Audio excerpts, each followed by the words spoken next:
अस्सलाम वालेकुम, आप देख रहे हैं के न्यूज HD। मैं हूं हारिस अली शाह गिलानी। चलते हैं आज की अहम खबरों की तरफ।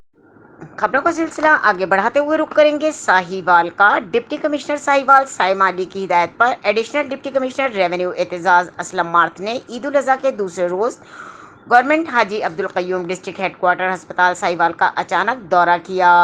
असिस्टेंट कमिश्नर उस्मान चौधरी भी इनके हमरा थे। उन्होंने अस्पताल में फार्मेसी समेत इमरजेंसी और दीगर शोबों समेत सफाई का जायजा लिया। Additional deputy commissioner revenue Aitzaz Aslam math ने मरीजों और उनके लवाहिकीन से फराहम की जाने वाली तिब्बी सहूलियात और अद्वियात के बारे में भी दरियाफ्त किया।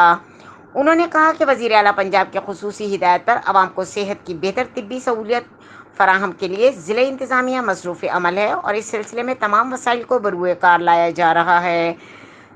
ज़िला के तमाम सरकारी अस्पतालों में अवाम नास को सेहत की जदीद और मुफ्त तिब्बी सहूलियात फराहम की जा रही हैं। मजीद खबरों और अपडेट्स के लिए हमारे साथ रहिएगा। तब तक के लिए अपना ख्याल रखिएगा। अल्लाह हाफ़िज़।